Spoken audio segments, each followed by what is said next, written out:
ये लोगों ने स्टार्ट कर दिया। तो अब क्या दे रखा है यार हमारे पास में, 3 पॉइंट दे रखे हैं एक प्लेन पे। पहला क्या केस था, एक प्लेन पे हम लोगों को क्या मिला हुआ था, ओरिजिन से प्लेन की परपेंडिकुलर डिस्टेंस मिला हुआ था, और क्या मिला हुआ था यार, और नॉर्मल डायरेक्शन मिला हुआ था। अभी हमको क्या दे रहा है वो, अब मैं बार बार आपको इसको एक्सेस पे बना के नहीं दिखाऊंगा, ये एक्सेस हो चाहे ना हो कोई दिक्कत नहीं है। 3 फिक्स पॉइंट्स अपने पास है, ये है और ये है। ये रैंडम पॉइंट हम लोगों ने चूज कर लिया। अगर मैं चाहूं तो आपको इसका पोजीशन वेक्टर बता सकता हूं, ये यहाँ पे इसका पोजीशन वेक्टर हो जाएगा, ऐसे ही इसका पोजीशन वेक्टर हो जाएगा, और इसका पोजीशन वेक्टर हो जाएगा। लेकिन हमें इन पोजीशन वेक्टर्स की रिक्वायरमेंट नहीं है, हमें समझ में आ जाएगा कि प्लेन पे पॉइंट है तो पोजीशन वेक्टर्स को भी रिप्रेजेंट करेंगे, कोई दिक्कत नहीं है। ये पॉइंट है मेरे पास, मान लेते हैं ये पॉइंट है मेरे पास ए आर, मतलब पोजीशन वेक्टर इसका ए है, ये पोजीशन वेक्टर बी है, ये पोजीशन वेक्टर सी है, ये पोजीशन वेक्टर आर है। ये 3 गिवन पॉइंट है ए बी सी, और ये मेरा वेरिएबल पॉइंट है यार।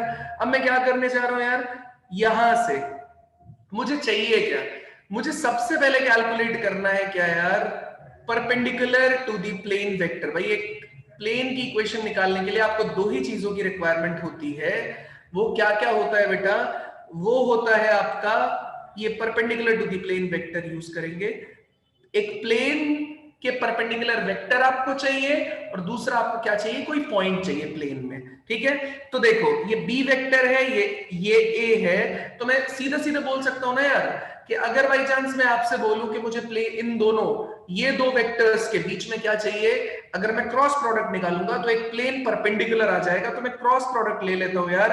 एन वेक्टर किसको रिप्रेजेंट करेगा, ये रिप्रेजेंट करेगा ए माइनस बी क्रॉस, या इस तरफ से ले लो सी माइनस ए, ये सी माइनस बी, इसका क्रॉस प्रोडक्ट ले लिया गया है बेटा ए माइनस बी के साथ में।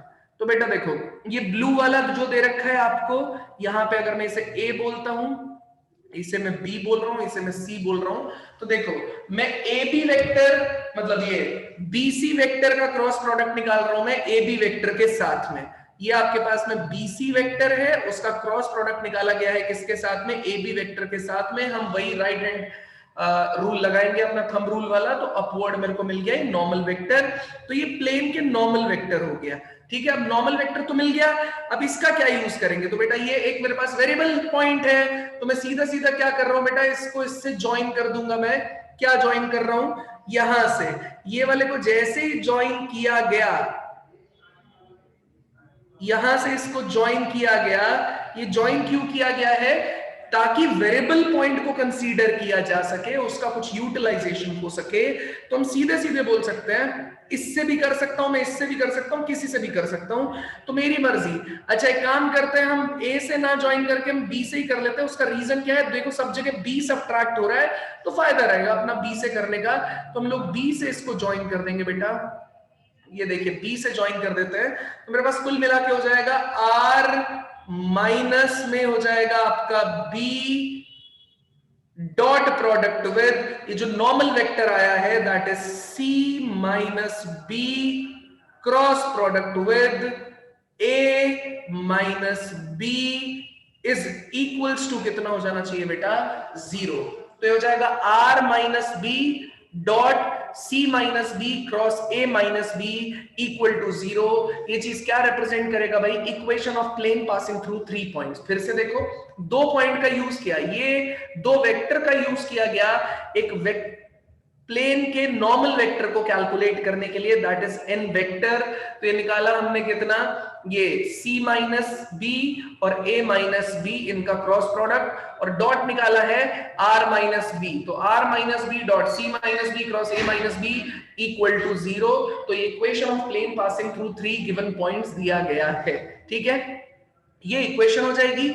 इसी को अगर मेरे पास ए बी सी सारे के सारे वेक्टर्स होते, मान लेते हैं ए के लिए जो मैं कोऑर्डिनेट्स यूज करता वो x1 y1 और z1 यूज करता, बी के लिए यूज करता तो x2 y2 और z2 यूज करता, सी के लिए यूज करता तो x3 y3 और z3, ये डायरेक्शन रेशियोज में यूज कर रहा हूं इसके लिए, और r आपके पास यूज किया जा रहा है x y एंड z। तो बेटा इसको मैं कार्टेशियन फॉर्म में लिखना चाहूं तो डिटर्मिनेंट फॉर्मेट में लिखा जा सकता है। तो और ये वेक्टर इक्वेशन हो गई, ये हो गई vector equation of plane. Now Cartesian equation कितनी हो जाएगी बेटा? Cartesian equation x minus B वाला कौन है? x2, y minus y2, z minus z2। ऐसे c माइनस b अगर करेंगे तो x3 minus x2, y3 minus y2, z3 minus z2। और अगर मैं बात करूंगा a माइनस b की तो x1 minus x2, y1 minus y2, z1 minus z2, उसका डिटर्मिनेंट इक्वल टू क्या हो जाएगा बेटा? 0। तो ये Cartesian equation of plane passing through 3 points a b c है। ये vector equation of plane passing through 3 points vector a, vector b and vector c है। अगर किसी को भी कोई डाउट है यहां तक तो प्लीज पूछ लीजिए जल्दी। तो इसमें केवल फॉर्मूला याद रखना है? क्या? फॉर्मूला याद रखना है बस? बिल्कुल, और क्या। फॉर्मूला फॉर्मूला याद करने की रिक्वायरमेंट है कहां लड़के? देखो ना, दे तो रखा है सब कुछ। सर इसमें क्रॉस प्रोडक्ट क्यों किया था? क्रॉस प्लेन के परपेंडिकुलर वेक्टर कैसे निकलेगा? दो वेक्टर के परपेंडिकुलर वेक्टर निकलता है तो कैसे निकालते थे तुम? क्रॉस प्रोडक्ट लेके तो निकालते हो। ए ये हो गया, बी हो अरे डिटर्मिनेंट कैसे निकला था वो बताना भूल गया। डिटर्मिनेंट कैसे भूल गए क्या तुम? Scalar triple product. हाँ सर। स्केलर ट्रिपल प्रोडक्ट में क्या होता है? सर एक डॉट हो रहा होता है और उसके अंदर के दो क्रॉस हो रहे होते तो उसके कार्टेशियन फॉर्म को याद करो ना, उसके कार्टेशियन फॉर्म को ही तो लिखा है मैंने, उसमें डिटर्मिनेंट ही बनता है लड़के। हैं। हाँ सर। अच्छा ठीक है। है ना? सही ये हर्षित समझ डेरिवेशन में है आया? क्या? हर्षित? Yes sir. हाँ सर इसमें से अब बोलो। किसी एक फॉर्म को याद रख ले वही काफी है ना हाँ मतलब? हाँ कोई दिक्कत नहीं, वो तो इंटरचेंजेबल है ना, पता चल जाता है ना।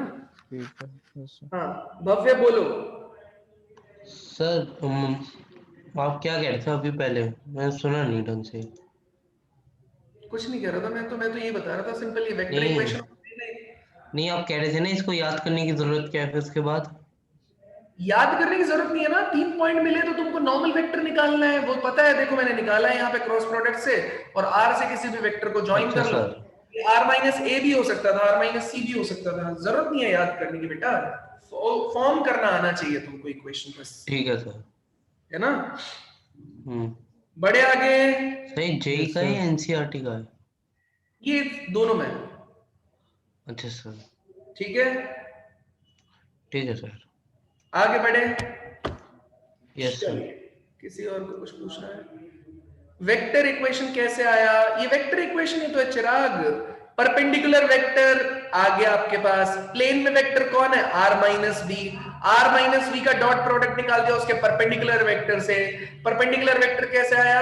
ए बी वेक्टर का बीसी वेक्टर के साथ क्रॉस प्रोडक्ट लिया गया है, तो BC vector cross A B, तो C minus B cross A minus B, वो नॉर्मल वेक्टर हो गया। ये प्लेन में वेक्टर है आर माइनस बी का डॉट प्रोडक्ट एक नॉर्मल वेक्टर से लेंगे जो 90 डिग्री का एंगल बना रहा है, तो आंसर कितना हो जाएगा? 0। ये तो है वेक्टर इक्वेशन। चिराग दिक्कत है तो अनम्यूट करके पूछो बच्चे, दिक्कत है तो अनम्यूट करके पूछो। चिराग सर वो उसका मॉड्यूल अपलोड कर दो।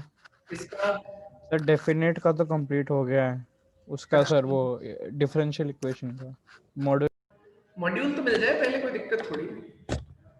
हाँ तो ये खत्म करें, उसके बाद सेकेंड एक्सरसाइजेस पे जुटा जाएगा।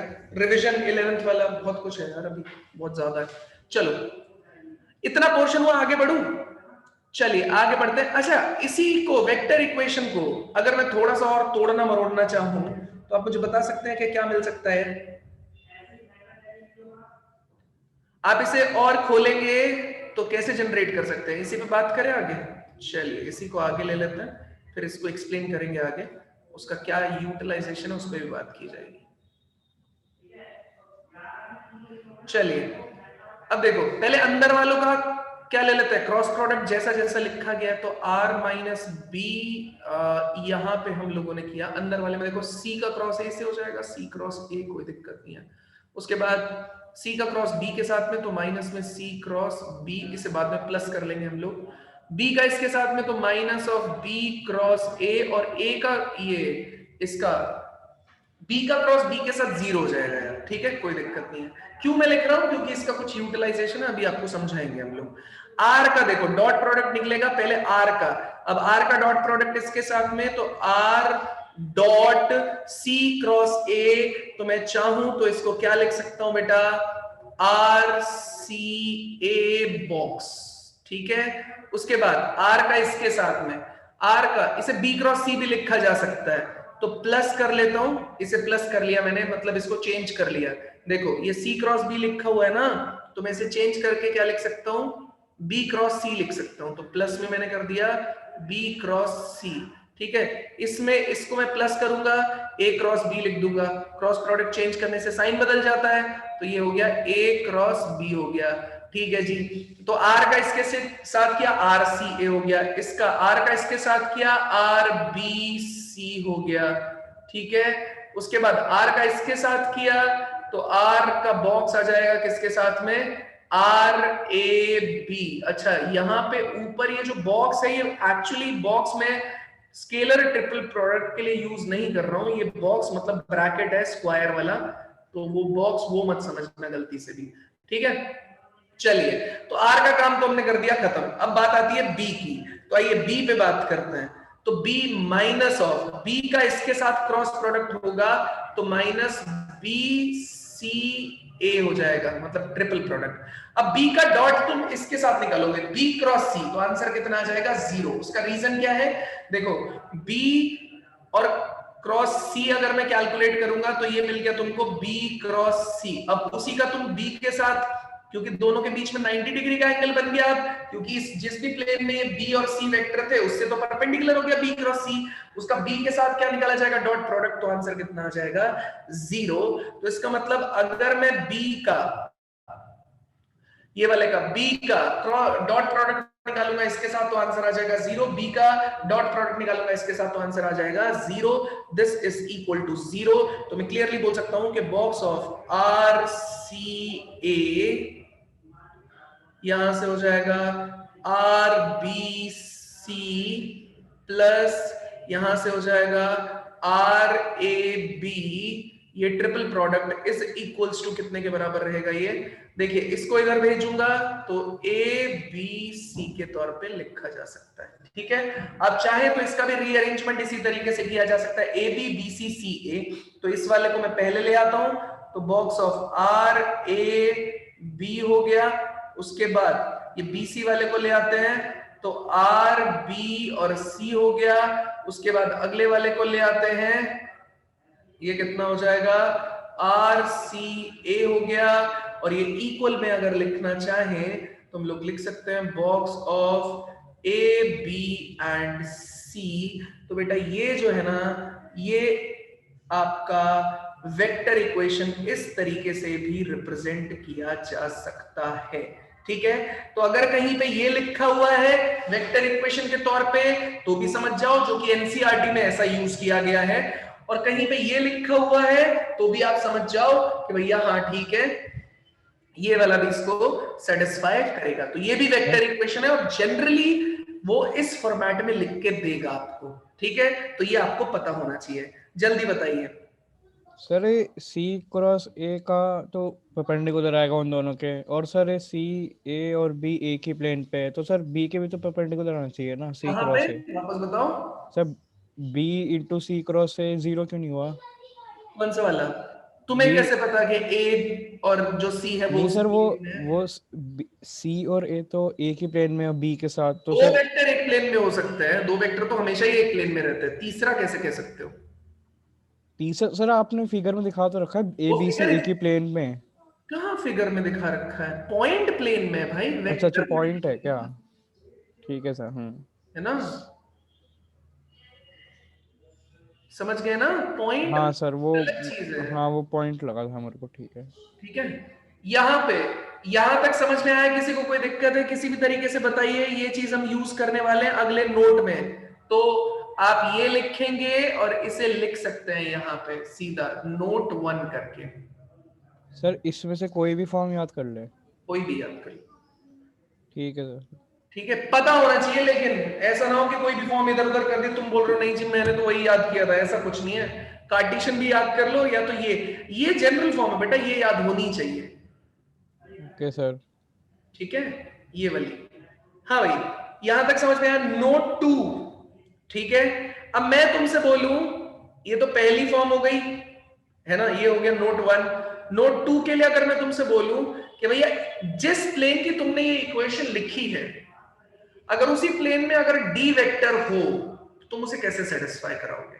ठीक है, मतलब अगर मुझे ये पता लगाना हो कि ए बी सी डी ये 4 मेरे पास कोप्लेनर पॉइंट्स हैं, तो मैं यहां पे लिख रहा हूं भाई, वो स्टेटमेंट आपको भी लिखना है। 4 points A B C and D are coplanar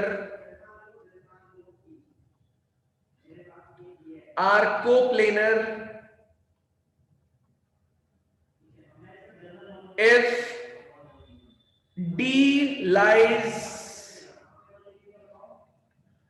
on the plane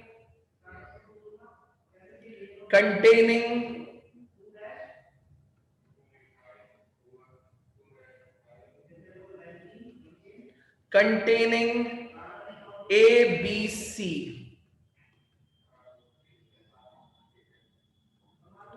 अब ये कंटेनिंग वर्ड का क्या मतलब है?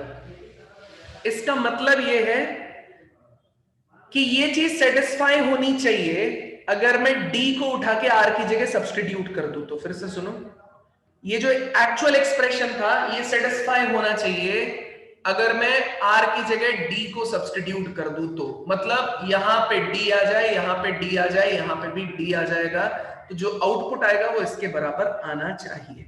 ठीक है, तो अगर मैं लिखना चाहूं इसे तो इस तरीके से लिख सकता हूं कि भैया ये जो R है तो D minus B dot product with कितना हो जाना चाहिए? C minus B cross product with A minus B. यहां से भी आपका आंसर क्या आ जाना चाहिए? 0 आ जाना चाहिए।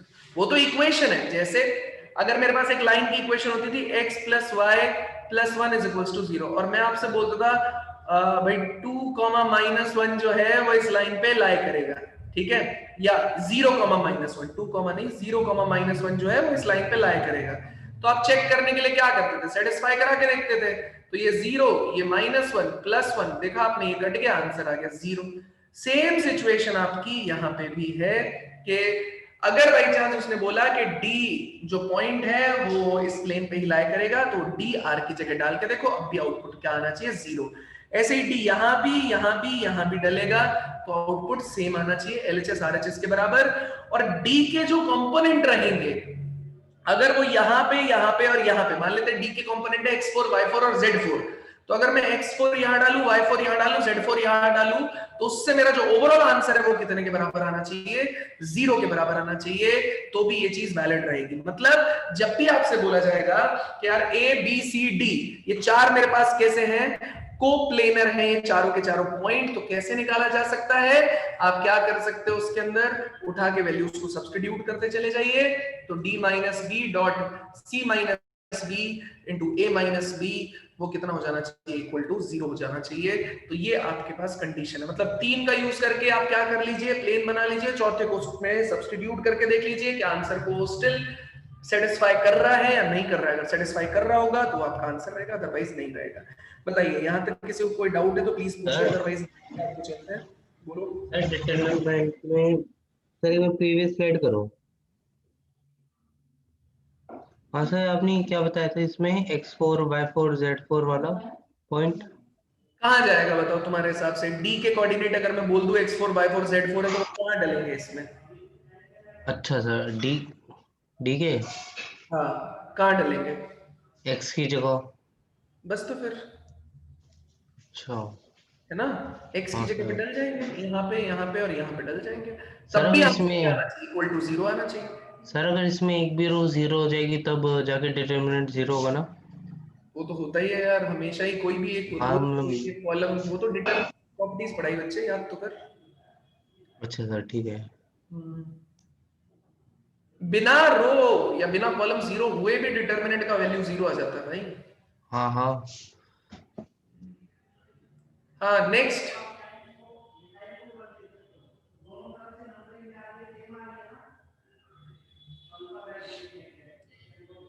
और कोई डाउट?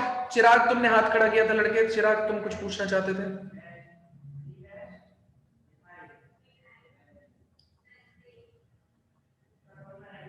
नहीं, निकिता नहीं आई आज, बढ़िया, कृष्णा भी नहीं आया, कोई बात नहीं, चलिए आगे बढ़ते हैं यार। नेक्स्ट फॉर्म लिखिए सब लोग, हेडिंग लिखिए,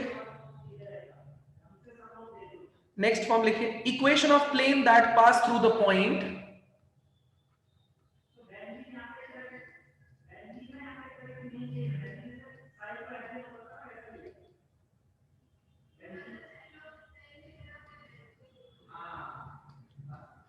equation of plane that pass through the point A with position vector, लिखते जाओ बेटा, बहुत सारी फॉर्म्स पढ़ाऊंगा यार इसके अंदर, ताकि आपके जो क्वेश्चंस है वो फॉर्म से ही सॉल्व हो जाएंगे, एनसीईआरटी के तो बहुत सारे क्वेश्चन सीधे सॉल्व हो जाएंगे। Position vector A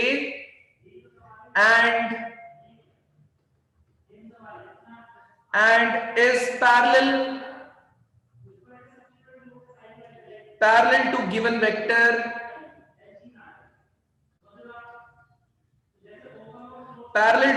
vectors B and C. Equation of plane that passes through the point A with position vector A and is parallel to the given vector B and C. जल्दी बताइए, निकालूं? यहां तक note कर लिया? Writing को थोड़ा Yes, ध्यान में sir. नहीं रखना, मैं बोल भी रहा हूं, equation of plane that passes through the point A with position vector A and is parallel to the given vector B and C। तो बच्चे मैं यहां पे बनाने जा रहा हूं इसको, अगर आपने लिख लिया हो तो इसे छोटा कर देते ताकि आपकी स्क्रीन पे रहे ये। अब मैं बना रहा हूं प्लेन आपके सामने, ठीक है? तो ये क्या है भाई, मान लेते हैं मैंने प्लेन बनाया कुछ इस तरीके से,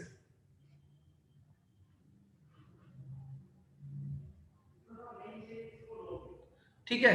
तो अब उसने क्या कर रखा है, एक पॉइंट तो दे रखा है, एक जनरल पॉइंट हम लोगों ने मान लिया, तो आर मेरा जनरल पॉइंट हो गया, ये ए पॉइंट उसने दे रखा है, बोला ना उसने कि जो पोजीशन वेक्टर है पॉइंट ए का वो कितना दे रखा है, वेक्टर ए दे रखा है आपके पास।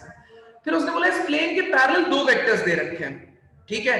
अब दो वेक्टर जो है वो कहां मिलेंगे, प्लेन के पैरेलल है ना, प्लेन में तो नहीं बोला ना, तो मान लेते हैं ऐसे जा रहा है एक वेक्टर, मान लेते हैं दूसरा वेक्टर ऐसे जा रहा होगा, एक दूसरे के पैरेलल मूव करके कहीं ना कहीं तो इंटरसेक्ट कर ही जाएंगे। दो वेक्टर्स जो है, इसने B और C एक दूसरे के पैरेलल नहीं बोले, इस बात को ध्यान रखना, ठीक है? B और C वेक्टर उसने एक दूसरे के पैरेलल नहीं बोले, ये B वेक्टर है, ये C वेक्टर है, ये पूरा B वेक्टर है, पोजीशन नहीं, ये पूरा B वेक्टर है, पूरा C वेक्टर है। अगर मैं इन दोनों का क्या कैलकुलेट कर लूं बेटा, क्रॉस प्रोडक्ट कैलकुलेट कर लूं, तो वो जो रहेगा वो इन दोनों को कंटेनिंग प्लेन, जो कि इन दोनों को कंटेनिंग प्लेन जो कि इस प्लेन के पैरेलल रहेगा, उस पे भी परपेंडिकुलर की तरह काम करेगा। तो इसका मतलब ये हुआ कि इसका जो इन दोनों का अगर मैं क्रॉस निकालूंगा, क्योंकि ये दोनों इस प्लेन के पैरेलल है, तो इन दोनों को कंटेनिंग प्लेन इसके भी पैरेलल होगा। तो इसका जो पैरेलल जो नॉर्मल वेक्टर है, अगर मैं उसे n वेक्टर बोलता हूं, तो वो कितने के बराबर आ जाएगा, C क्रॉस B के बराबर आ जाएगा यार। या मैं इसे B लेता तो इसे वो लेना पड़ता, तो B इसे ले लेते हैं तो सही हो जाएगा, नहीं तो थोड़ा ऐसा लगेगा। तो B क्रॉस C ये मेरे पास में हो गया, तो n इज इक्वल्स टू, यहां से क्रॉस प्रोडक्ट ले रहे हैं, तो B क्रॉस C अपने पास यहां पे हो गया। अच्छा, ये हो गया नॉर्मल वेक्टर। अब मैंने क्या बोला है बेटा, इस प्लेन में जो भी वेक्टर रहेगा उसके नॉर्मल वेक्टर क्या रहेगा, परपेंडिकुलर रहेगा। तो इस प्लेन में वेक्टर आपको कौन मिल जाएगा, ये। तो आप सीधे सीधे क्या बोल सकते हैं, प्लेन में वेक्टर कौन है, r माइनस वेक्टर a, और उसका डॉट प्रोडक्ट अगर मैं इस परपेंडिकुलर वेक्टर से निकाल दूं, that is b cross c से निकाल दूं, तो आंसर कितना हो जाना चाहिए, 0 हो जाना चाहिए। इसका मतलब है ये, अगर मैं चाहूं तो ऐसे भी लिख सकता हूं, r को इससे किया तो r b एंड c, और इसको इससे किया तो माइनस में कितना हो जाएगा, a b and c equal to 0। तो ये हो जाएगा r b c is equals to a b c। ठीक है, तो ये वाला पार्ट हो जाएगा r minus A dot D cross C, R B C is equals to A B C. ये अपने पास में क्या बन के आ जाएगा बेटा, ये अपने पास में बन जाएगा ये वाली चीज, इसका वेक्टर इक्वेशन ऑफ प्लेन। आपको ये याद रखना है, ये तो मैं बना के दिखा रहा हूं ताकि अगर आपके पास क्वेश्चन में ये आ जाए तो आप कंफ्यूज ना हो। ठीक है, तो ये है वेक्टर इक्वेशन। अच्छा, अगर मैं आपसे कल बोल दूं कार्टेशियन इक्वेशन निकाल दो, तो यहीं से आ जाएगा ना। अभी मैंने बोला था r, उसके मैंने पॉइंट ले लिया x y z, a उसके मैंने पॉइंट ले लिया x1 y1 and z1, b उसके मैं पॉइंट ले लूं x2 y2 and z2, c उसके मैं पॉइंट ले लूं x3 y3 एंड z3। भाई इससे तो डिटरमिनेंट बना दूंगा ना सीधा, हाँ या ना, यस सर। है ना। तो इससे मैं सीधा सीधा क्या बना सकता हूं, यहाँ पे एक डिटरमिनेंट बना देंगे, वो कार्टेशियन इक्वेशन हो जाएगी। तो कार्टेशियन इक्वेशन, डिटरमिनेंट क्यों लिख देता हूं मैं बार बार कार्टेशियन इक्वेशन में, बेटा सॉल्व करके इतना लंबा बनेगा, उसे याद करने की कोई रिक्वायरमेंट नहीं, आपको याद तो करना ही नहीं है, इसमें आपको फॉर्म निकालनी आनी चाहिए, इसीलिए मैं इतना इसको बता रहा हूं, अदरवाइज मैं नहीं भी बताता। ये x2 y2 z2, ये हो जाएगा x3 y3 z3। ये जितने भी मैं यहाँ फॉर्म बता रहा हूँ, ये सारे के सारे एनसीईआरटी में आपके क्वेश्चन है, तो आपको टेंशन लेने की जरूरत नहीं है, वो सारे क्वेश्चंस यहाँ पे कवर हो रहे हैं। This is our Cartesian form. बताइए, कोई डाउट है किसी को, किसी भी तरीके से कुछ भी पूछना हो तो आप पूछ सकते हैं, नहीं तो हम आगे बढ़ते हैं। कोई भी किसी भी तरीके से डाउट है, कोई भी कोई डाउट है,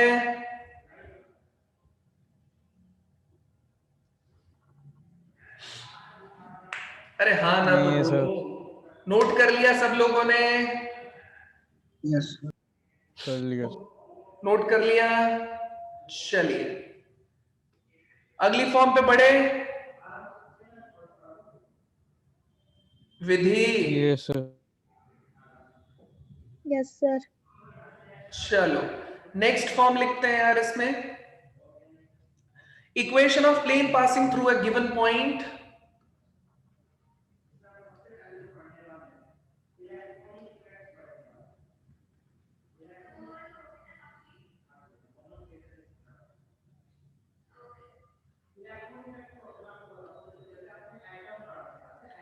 equation of plane passing through a given point and line। अब मैं आपका इनपुट चाहूंगा इसमें, ठीक है।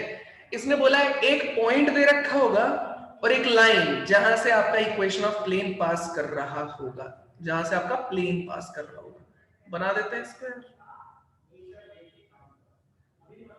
ठीक है। तो इसमें हमने बोल दिया कि यार ये मेरे पास एक लाइन है यार, ठीक है, और एक कोई भी पॉइंट ले लेते हैं, रैंडम पॉइंट यहां पे ले लिया, एक गिवन पॉइंट अपने पास में हो गया ये, तो ये हो गया ए पॉइंट, ये वेरिएबल पॉइंट ले लिया हम लोगों ने आर, ठीक है। अच्छा, इसकी इक्वेशन क्या है लाइन की, R is equals to B plus lambda times of C. क्या कोई इक्वेशन निकाल के दिखा सकता है इस प्लेन की? ये लाइन है जो गिवन है, गिवन लाइन लिख रहा हूं यहां पे, ये पॉइंट है जो गिवन है, तो मैं यहां पे लिख रहा हूं गिवन पॉइंट, ठीक है। बताइए क्या कोई मुझे इसकी इक्वेशन निकाल के दिखा सकता है? सर वो आर वेक्टर दूसरा पॉइंट है। हाँ वो तो अलग है ना, वो तो वेरिएबल पॉइंट के लिए यूज हो रहा है। इस आर और इस आर से कंफ्यूज नहीं होना भाई, ये वेरिएबल पॉइंट है ना, प्लेन है, ये वेरिएबल लाइन के लिए आर यूज हुआ है।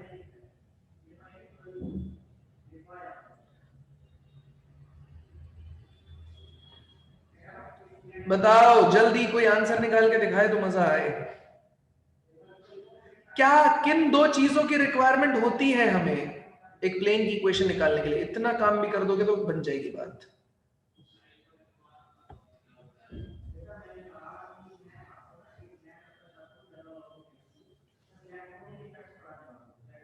बताओ किन दो चीजों की रिक्वायरमेंट होती है? परपेंडिकुलर वेक्टर, परपेंडिकुलर वेक्टर और सर उसके बाद स्केलर ट्रिपल प्रोडक्ट लेते हैं रैंडम और का। सर वो रैंडम पॉइंट का जो वेक्टर आता है ना। ठीक है, तो परपेंडिकुलर वेक्टर कैसे निकालेंगे? देखो इस लाइन, ये जो लाइन है इसके हमेशा एक पैरेलल वेक्टर होता है और ये किसी फिक्स पॉइंट से पास भी करती है। तो मैं चाहूं तो इसे फिक्स पॉइंट से ज्वाइन करके एक वेक्टर जनरेट कर सकता हूं ना, ठीक है, इसे इससे ज्वाइन करके एक वेक्टर जनरेट कर सकता हूं। तो कितना हो जाएगा बताइए? ये यहां से ये सी पॉइंट है, सॉरी ये बी पॉइंट है जहां से पास कर रही है, तो ये हो गया, ये हो गया अपना बी पॉइंट। मान लेते हैं मैंने लाइन पे यहां पे बी पॉइंट है, ठीक है भैया कोई नहीं। सी वो वेक्टर है जिसके ये पैरेलल है, तो सी वेक्टर अपना ये है। तो बताओ सी वेक्टर के पैरेलल है, ये भी यही प्लेन में आ सकता है ना, इसको ज्वाइन करेंगे। मैंने बोला ना दो से तो हमेशा निकलेगा ही। तो ये लाइन अगर प्लेन में ही है तो पैरेलल वेक्टर भी यहां पे होगा या प्लेन के पैरेलल होगा, दोनों में से किसी एक चीज के तो होगा ही, ठीक है। तो बस इनका हम लोग सबसे पहले क्रॉस प्रोडक्ट निकाल लेते हैं। तो normal vector can be written as C cross, आप क्या लिख सकते हैं, बी माइनस ए या ए माइनस बी, जैसा आपको ठीक लगे। ये मुझे मिलेगा नॉर्मल वेक्टर। अब मुझे क्या करना है, नॉर्मल वेक्टर मुझे इन दोनों के मिल गया है, यहां पे भी ज्वाइन कर सकता हूं मैं, ये नॉर्मल वेक्टर मिल गया है मान लेते हैं, ठीक है। ये नॉर्मल वेक्टर मेरे को मिल गया है एन वेक्टर से।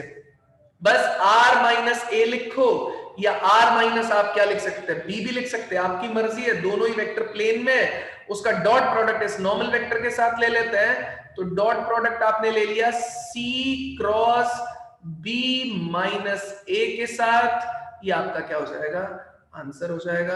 आप इसे फर्दर एक्सटेंड करना चाहते हैं तो आपकी मर्जी है, ये हो जाएगा r माइनस ए, नहीं तो मेरा काम यहीं तक खत्म हो जाता है, ठीक है। इसका देखो ये c क्रॉस b लिख सकते हैं, माइनस में c क्रॉस a लिख सकते हैं। अब आप चाहें तो इसका इसके साथ मल्टीप्लिकेशन भी कर सकते हैं, तो ये हो जाएगा r c b लिखा जा सकता है यहां पे। उसके बाद ये इसके साथ मल्टीप्लाई होगा तो माइनस में आर सी ए भी लिखा जा सकता है, जिसे मैं बाद में ऐड करने का काम भी कर सकता हूं। और ये इसके साथ डॉट निकालेगा और ये इसके साथ भी निकालेगा, तो माइनस ये क्या लिखा जा सकता है, ये ए सी बी लिख सकता है और इसके साथ ये करेगा सॉल्व, तो ये तो जीरो ही दे देगा, इक्वल टू रिजल्ट जीरो है। तो मैं चाहूं तो इसे क्लब भी कर सकता हूं, मेरी मर्जी है, नहीं चाहे तो कोई दिक्कत नहीं है, ठीक है। वो हमारी मर्जी पे डिपेंड करता है सारा का सारा मामला, ठीक है। तो आप उसके हिसाब से भी इसको लिख सकते हैं और आप ऐसा भी लिख के छोड़ सकते हैं, कोई दिक्कत नहीं है।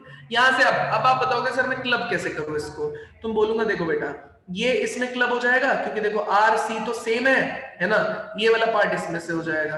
तो आप सीधा सीधा यूज कर सकते हैं इसको, R C as it is B minus A, ठीक है। तो वहां पे मैं पहुंच गया, R C B minus A, ठीक है। उसके बाद दूसरे वाले केस में क्या होगा, दूसरे वाले केस में देखो मैंने इसको लिखा आर सी, ये लिख दिया बी माइनस ए। भाई डिटर्मिनेंट ही तो आता है इसका प्रोडक्ट, मतलब इसका जो एक्सपेंशन है वो डिटर्मिनेंट ही तो आता है, तो मैं कर सकता हूं कुछ भी। आर सी बी भी दे रखा है, ए सी बी भी दे रखा है, तो बेटा कुछ नहीं करना है मुझे, एक बात बताओ, है ना, यहां पे कितना चल रहा है, यहां वाले पे कितना चल रहा है,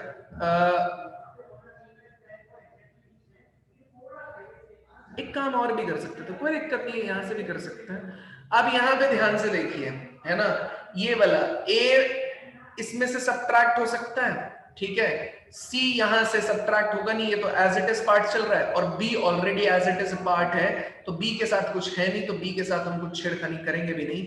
तो इस तरीके से इसको हम लोग चेंज कर सकते हैं आगे, यहाँ छोड़ दो ज्यादा सही है, वरना ये लिखा ऐसे जा सकता है, ये आर माइनस ए लिखा जा सकता है, ठीक है। उस जगह पे वापस एक्सपेंशन पे हम लोग पहुंचने चाहिए, दो जगह बी आना चाहिए, ठीक है। तो ये वाला पार्ट है, और इसके बाद में, लेकिन इधर बी नहीं है, छोड़ दो यहीं पे, ज्यादा सही है, क्योंकि हमने ऑर्डर थोड़ा सा चेंज किया है, इस वजह से गड़बड़ आ रही है, कोई दिक्कत नहीं है, आप इतना छोड़ो, कोई प्रॉब्लम नहीं। हाँ, मैं इस पे ज्यादा फोकस्ड हूँ, आप यहाँ करो काम इस पे, ये तो बात का रिप्रेजेंटेशन, हम यहाँ से आगे तो जा ही सकते हैं, है ना, मैं इस पे ज्यादा फोकस्ड हूँ, तो आप इस पे ज्यादा ध्यान दीजिए।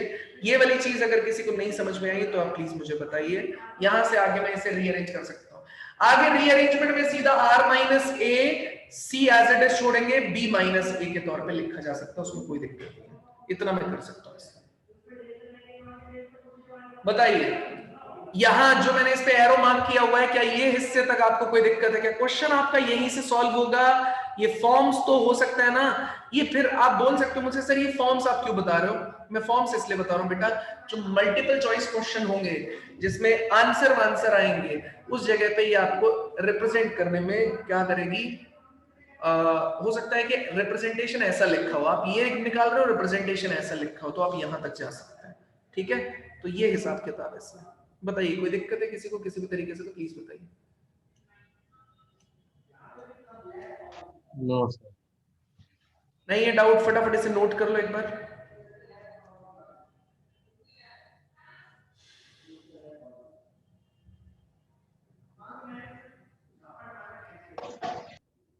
डन। Done sir. चलिए नेक्स्ट पार्ट पे चले। नेक्स्ट वाला आप निकाल के दिखाएंगे मुझे, फिर से देख लीजिए, मैं अभी बोल रहा हूं मिलता जुलता है, ये सब क्वेश्चन है आपकी एनसीईआरटी में जो हमने यहाँ पे फॉर्म बना दी है, ठीक है। इतना पार्ट आपको आ जाएगा, सॉल्व हो जाएगा क्वेश्चन, बढ़ू आगे। चलिए नेक्स्ट, इक्वेशन ऑफ प्लेन, इसीलिए टफ लगता है chapter. Equation of plane passing through, जबकि है नहीं एक्चुअली। सर कितने मार्क्स का क्वेश्चन आता है इसमें बोर्ड से? बोर्ड्स में तो आते हैं, 6 नंबर पे भी आते हैं, 6 नंबर के भी बचे हैं ना क्वेश्चन आने। एक आते हैं, दो आते हैं? यार देखो, जब 6 आते थे तब उसमें से एक फिक्स होता था, 4 में बहुत आते थे, ठीक है, मतलब बोर्ड में मानो 10 से 12 नंबर का आता था। जब से 80 नंबर का पैटर्न हुआ है, वैसे केस में जो ये है, जो 3 क्वेश्चन चूज होते हैं उसमें एक एलपीपी फिक्स होता है ना। हाँ सर। और अब की बार तो चेंज हो गया यार, अब की बार पता नहीं कौन सा सेक्शन में से कितना देंगे, हो सकता है उस सिलेबस कम करे ज्यादा करे, उनका कुछ आइडिया नहीं, ठीक है। ठीक है तो सर। हिसाब से पढ़ के रखते हैं। वैसे इसमें से 4 नंबर वाले में कम से कम वेक्टर, मतलब 3D पे से आप मान लो 4 में एक आता है, और 6 वाले में भी एक आता था, वो और में आता था 6 वाले केस में, ठीक हाँ है। सर।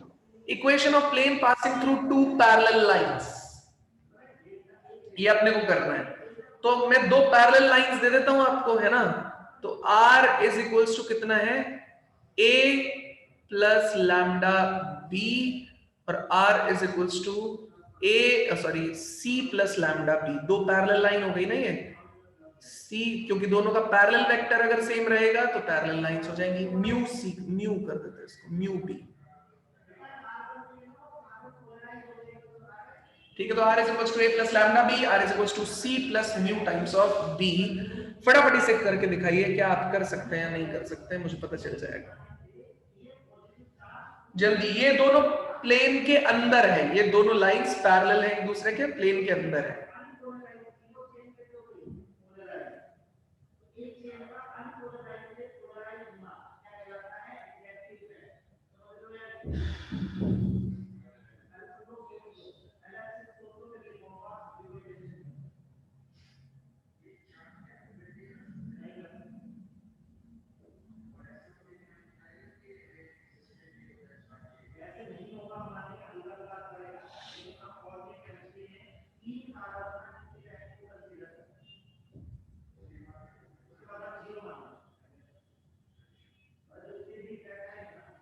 जल्दी बताइए।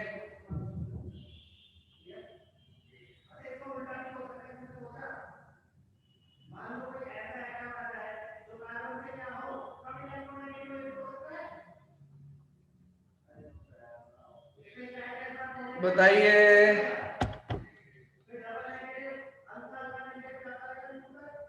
नहीं कर दूं? हाँ सर कर दो। अच्छा, मेरा एक जनरल क्वेश्चन है आप लोगों से। कोई मुझे ये बता सकता है कि ये दो लाइंस दी गई हैं, तो उसमें मुझे क्या क्या मिल गया, मतलब और क्या मुझे चाहिए था? जैसे मान लेते हैं ये ए मिल गया जहां से ये लाइन पास हो रही है ना, फिर ये सी मिल गया जहां से ये लाइन पास हो रही है। पैरेलल वेक्टर तो ऑलरेडी अपने को मिला ही हुआ है बी, ठीक है। क्यों दिया इसने, मतलब ए दे दिया, सी दे दिया, आर में कोई रैंडम वेक्टर चूज कर ही लूंगा, है ना, तो क्यों दिया इसने ए सी और बी दे दिया, क्यों दिया बताओ, कोई बताएगा? हाँ विधि बताओ क्यों दिया। मतलब नॉर्मल वेक्टर निकालने के लिए ऑब्वियसली यार प्लेन की इक्वेशन निकालना है तो नॉर्मल वेक्टर चाहिएगा ना। अब नॉर्मल वेक्टर के लिए मुझे दो वेक्टर चाहिए ना जो प्लेन में अवेलेबल हो, या प्लेन के एक पैरेलल भी चलेगा। तो देखो ए और सी एक ऐसा वेक्टर रहेगा, ठीक है, जो आपको हेल्प करेगा क्या कैलकुलेट करने में, यही चीज कैलकुलेट करने में। तो सीधा सीधा नॉर्मल वेक्टर में क्या बोल सकता हूं, नॉर्मल वेक्टर बोल सकता हूं ये वेक्टर और इस वेक्टर का क्रॉस प्रोडक्ट। तो b cross c minus a ये मुझे नॉर्मल वेक्टर दे देगा, क्योंकि b मेरा पैरेलल वेक्टर है इस लाइन के, वो प्लेन के पैरेलल रहेगा या प्लेन में रहेगा, और ये जो a और c है ये दोनों फिक्स पॉइंट्स हैं, तो मैंने इनको ज्वाइन करके एक वेक्टर बना लिया। तो c minus a, b cross c minus a मेरे को नॉर्मल वेक्टर दे देगा। बस मुझे अगर प्लेन की इक्वेशन निकालनी है तो काम मेरा बहुत ही आसान है। मैं क्या करूंगा, r से भी एक वेक्टर निकाल दूंगा, तो ये कितना हो जाएगा बेटा, ये हो जाएगा r minus a dot product with कितना हो जाएगा भैया, n vector which is equal to 0। तो सीधा सीधा काम हो जाएगा r minus a dot product with n की जगह पे कितना लिखा हुआ है, b cross c minus a, ये आंसर हो जाएगा इक्वल टू 0। बताइए कोई डाउट है किसी को किसी भी तरीके से, तो प्लीज बताइए। हाँ चिराग सही बोल रहे हो आप। कोई डाउट है यहां तक किसी को भी इस जगह तक, तो प्लीज बताइए कि भैया ये मुझे समझ में नहीं आया। बताओ जल्दी। Done sir. बताओ। सर आर माइनस ए की जगह आर माइनस बी या फिर कोई और कुछ और भी ले सकते हैं ना? r माइनस सी ले सकती हो, ये तो यस सर, वेक्टर है सी ना b। हाँ सी। तुम r माइनस a ले सकती हो या r माइनस सी ले सकती हो, क्योंकि ये दो पॉइंट है ऑन द प्लेन, ठीक है। Okay sir. तुम इसे लिख सकती हो r minus C dot B cross, अब वो c माइनस a यूज कर सकती हो या a माइनस सी, जो भी तुमको चाहिए, उसमें कोई दिक्कत नहीं होगी, वो बाद में अपने आप सेट हो जाएगा, आंसर सही है, ठीक है बड़े। चलिए तो आगे बात करते हैं जनरल इक्वेशन ऑफ प्लेन पे। कुछ नोट हैं जिन पे बात की जानी चाहिए। पहला है जनरल इक्वेशन ऑफ प्लेन। तो पहला है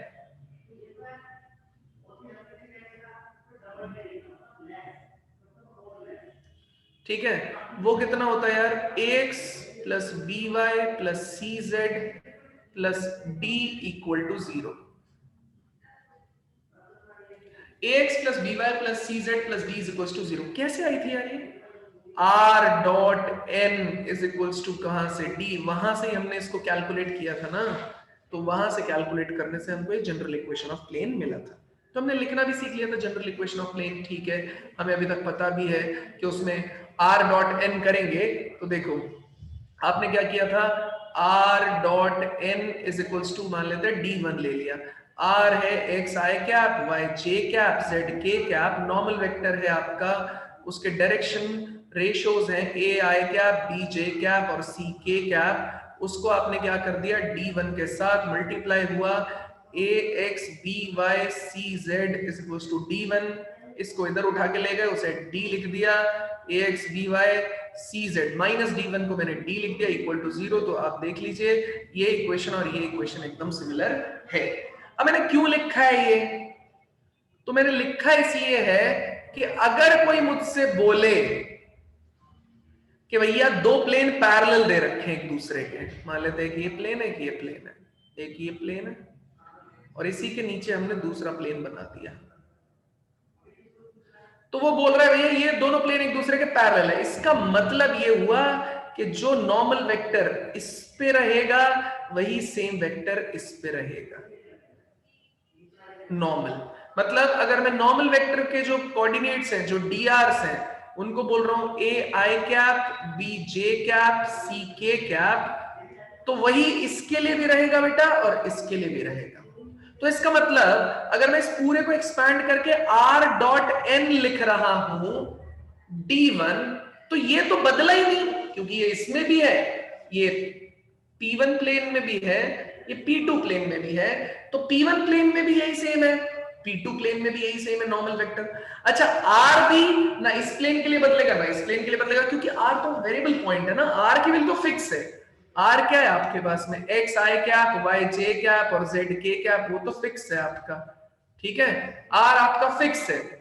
तो r dot n is equals to क्या हो जाएगा आपके पास में d1, तो r मेरे पास x i cap plus y j cap plus z k cap है, n मेरे पास a i plus b j plus c k है, वो कितने के बराबर है, ये d1 के बराबर है, और ये वाला कितने के बराबर है, r dot n is equals to कितने के बराबर है, d2 के बराबर है। तो इसका प्रोडक्ट r का इसके साथ में कितना हो जाएगा, ax by cz is equals to d1, यहां से करूंगा ax by cz is equals to d2, ये इधर आएगा। तो बेटा सिर्फ चेंज देखो ना, इतना तो फिक्स ही है, इतना तो फिक्स ही है, चेंज किस में हुआ, कांस्टेंट टर्म में। चेंज किस में हुआ बेटा, कांस्टेंट टर्म में। तो मैं आपसे ये कह सकता हूं कि if ax plus by plus cz plus d is a plane that we are having, then the plane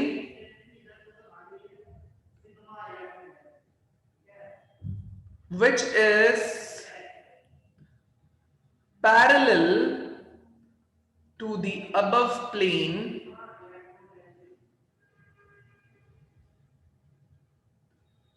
can be represented by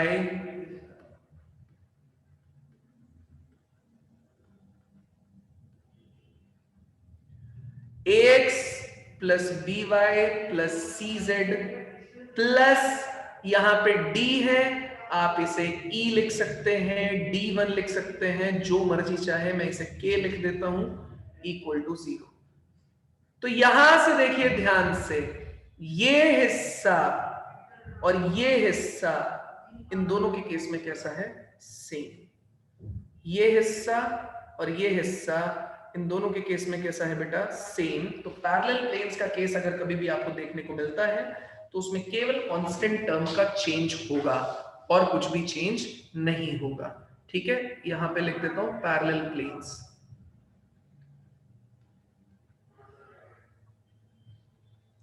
अगर किसी को यहां तक कोई डाउट है तो प्लीज पूछ लीजिए। अगर यहां तक आप कुछ भी पूछना चाहते हैं तो प्लीज पूछ लीजिए। सर सेम कैसे रहते, फिर से बताना। बताओ क्या समझाया मैंने, पहले मेरी बात समझाओ, तुमने क्या समझा। सर आपने तो पहले इक्वेशन लिखी थी जनरल। कौन सी? Sir ax plus by plus cz वाली। हाँ ये आती है तुमको, प्लेन की जनरल इक्वेशन होती है ये। हाँ सर। हाँ फिर मैंने एक प्लेन बनाया, हाँ सर। उसके पैरेलल दूसरा प्लेन बनाया, हाँ सर। दोनों पे परपेंडिकुलर, अगर दो प्लेन पैरेलल है एक दूसरे के तो जो एक पे परपेंडिकुलर है वही दूसरे पे रहेगा। हाँ तो इक्वेशन सेम है, एक ai plus bj plus c के, इसके डायरेक्शन रेशियो सेम है। हाँ सर। अच्छा। तो n क्या होगा, सेम रहेगा यहाँ पे। हाँ सर n सेम है। और r तो हमेशा ही फिक्स होता है, xi plus yj plus zk, तो यहाँ इतना पोर्शन दोनों जगह सेम हो गया। तो सर ये जो जो आर हमने एक प्लेन पे लिया और जो आर हमने दूसरे प्लेन पे लिया उसके कोऑर्डिनेट्स तो अलग अलग होंगे ना, एक्स वाई आर जेड। तो वेरिएबल होता है, तुम बात समझो। आर का मतलब तो सर वेरिएबल तो ठीक आर है। ये रैंडम पॉइंट है, कोई भी पॉइंट ले सकता है ना आर तो। हाँ तो हर प्लेन पे आर की वैल्यू तो वेरिएबल चूज किया है ना, एक्स वाई और जेड, वो तो कुछ भी हो सकती है। लोकेशन तो डेफिनेटली आर की, मान लो तो तुमने आर की वैल्यू एक्स वाई और जेड के लिए 1 2 3 असाइन किया है यस। ना, तो 1 2 3 पॉइंट बन जाएगा। अगर तुमने तो कुछ सर और 1 2 3 और बन P2 में जाएगा। भी वही पॉइंट रहेगा। हाँ लेकिन रहेगा मूविंग पॉइंट, वेरिएबल पॉइंट। अच्छा। ठीक है, तो इसने लिखा यहाँ पे इसके लिए वेरिएबल होना चाहिए, मतलब जो डिस्टेंस रहेगी वो d1 है, यहाँ पे d2 रहेगी। कुछ तो अलग करेंगे तभी तो अलग अलग है प्लेन, इतना हाँ कुछ सर। तो आपने फिक्स कर दिया। तो बस दो अलग अलग डिस्टेंस है, मतलब सिर्फ डिस्टेंस का चेंज आता है जब दो प्लेन पैरेलल होते हैं। तो देखो अगर ये एक प्लेन है तो इसमें केवल ये कांस्टेंट टर्म को अगर मैं चेंज कर दूंगा तो दूसरा प्लेन मिल जाएगा मेरे को, बस बात खत्म।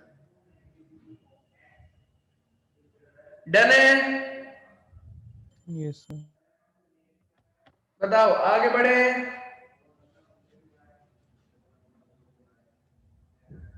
Yes sir. चलिए नेक्स्ट हेडिंग लिखिए, एंगल बिटवीन टू प्लेन्स।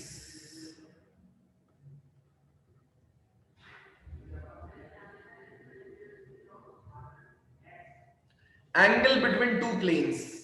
अब एंगल के बारे में बात करें तो यार एक बात बताओ, लाइन के केस में कौन इंपॉर्टेंट था? जब हमने 3D में लाइन पढ़ा तो उसके केस में कौन इंपॉर्टेंट था? पैरेलल। क्या?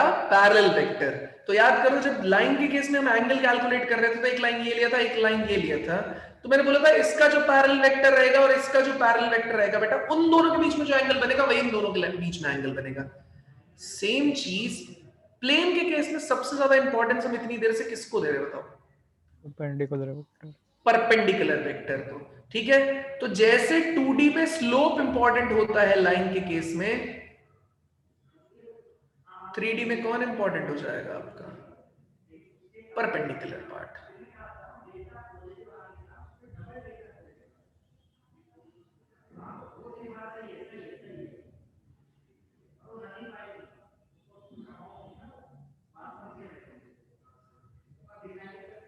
ठीक है, तो देखो एंगल किसका बनेगा? ये वाला एंगल, ये वाला एंगल, ये वाला एंगल, ये वाला एंगल, ये वाला एंगल, ये वाला एंगल, सब एंगल सेम ही तो होंगे। तो इंटरफेस का एंगल है ये वाला एंगल थीटा। तो इसका ना परपेंडिकुलर, इसका परपेंडिकुलर मान लेते हैं आपका आएगा ये, है ना, परपेंडिकुलर टू द प्लेन। और इसका परपेंडिकुलर आएगा ये। ठीक है, तो जो एंगल आपका यहां बन रहा होगा वही सेम एंगल आप इनके परपेंडिकुलर वेक्टर्स में देख पाएंगे। ठीक है, जैसे आपके घर की दीवार देखिए आप, आपके घर की दीवार कुछ ऐसे बनी होती है, ये आपका फर्श है, फ्लोर है ना, और दीवार आपकी मान लेते हैं ऐसे खड़ी होती है एकदम उसके परपेंडिकुलर।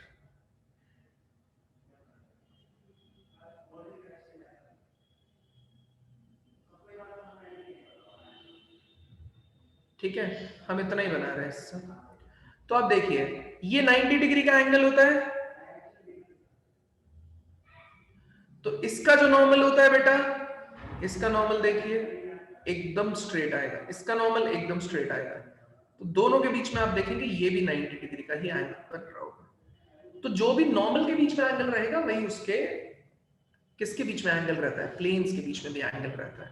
तो अगर ये r है कितना, सॉरी प्लेन की इक्वेशन लिख रहे हैं, r dot n1 is equals to d1 है, और ये मेरे पास है r dot n2 is equals to d2 है। तो ये मेरे पास कितना हो गया n1, ये मेरे पास में कितना हो गया n2। cos थीटा कैलकुलेट कर लो, cos थीटा कितना हो जाएगा n1 dot n2 upon magnitude of n1 magnitude of n2।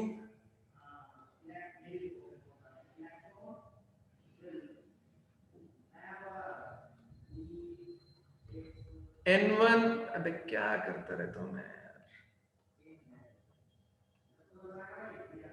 n1 dot n2 upon magnitude of n1 और मैग्नीट्यूड ऑफ n2, ये हमारा cos थीटा हो जाएगा। ठीक है, एक बार cos थीटा निकल गया, काम बन गया।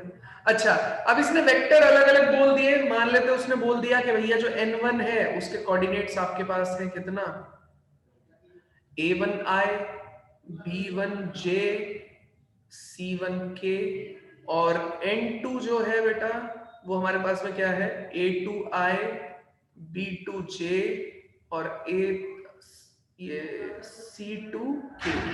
ठीक है, तो आप क्या निकालेंगे यहाँ पे, cos थीटा कैसे निकाला जा सकता है, वो तो स्ट्रेट फॉरवर्ड हो जाएगा, इन दोनों का डॉट प्रोडक्ट होगा, तो a1 a2 i का i के साथ b1 b2 c1 c2 upon root over कितना हो जाएगा, a1 square b1 square c1 का स्क्वायर अंडर रूट a2 का स्क्वायर b2 का स्क्वायर और c2 का स्क्वायर।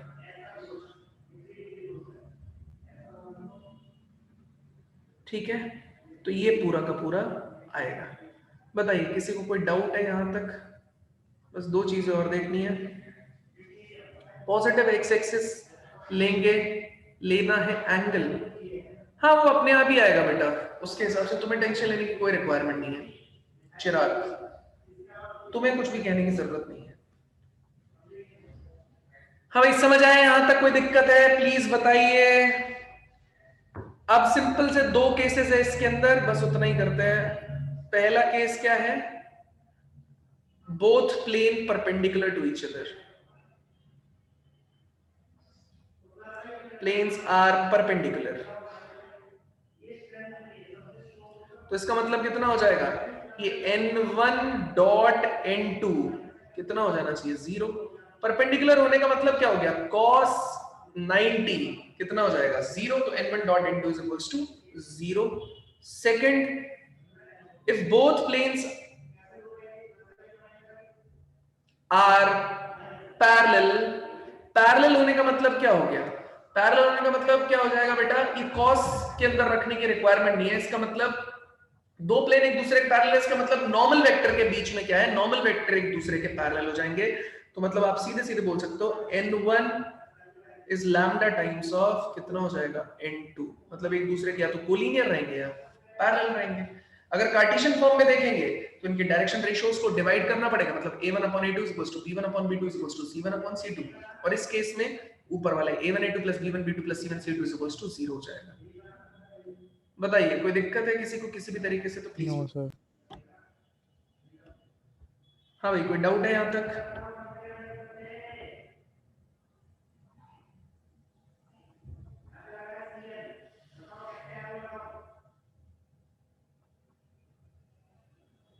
डन,